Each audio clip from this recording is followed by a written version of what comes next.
I think incorporating it into the therapies, because I do work with a lot of clients that have anxiety and depression. I think particularly mindfulness is so important, because when you are present-minded and you're mindful, you're in a space where you can gauge that you're safe and also feel like you have control, because things that have gone past you can't change. Things that haven't happened yet you can't influence. So particularly with anxiety and trauma, one of the things that's a hallmark with both is a sense of helplessness and a loss of control. There's empirical evidence that when people use mindfulness practices, and I've had clients say this, that the decision-making process, it's easier, it's more effective, and people also tend to be more creative with their decision-making when they use mindfulness. So this is all stuff clients, have come, along with just good old-fashioned lowered anxiety responses, more positivity in the way that they're thinking, more gratitude. So there's actually like a lot of benefits that come from it. I think it can work with everybody, any kind of client profile, as long as it is offered to the client in a way that fits their philosophies, that fits their belief system.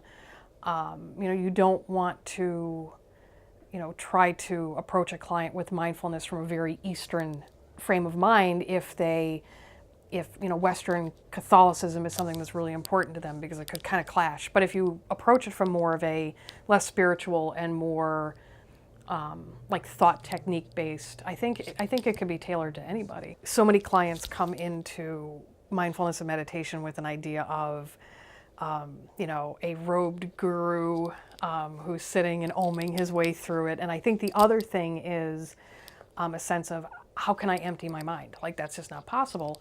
So there's those two hurdles, I think, that are just kind of preconceived, almost like social fables about what mindfulness and meditation is.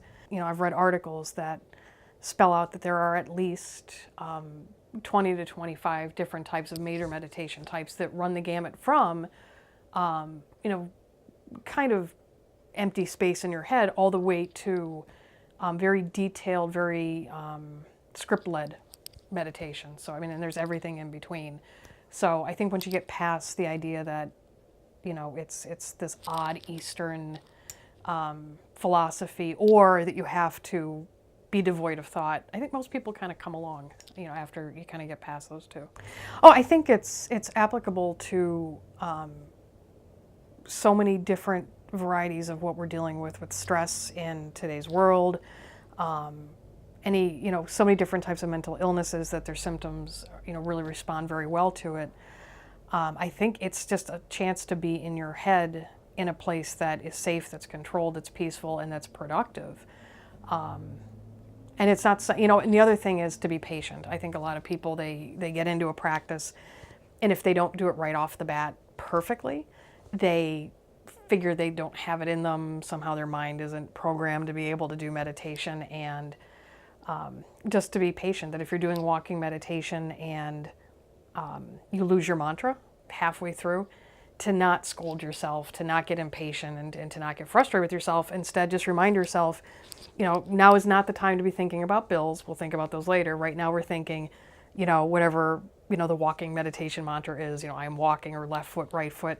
But it's certainly not a time to start getting negative and start yelling at yourself because you didn't do it appropriately. So I think patience with yourself and having an open mind with it is, really important to get into the practice.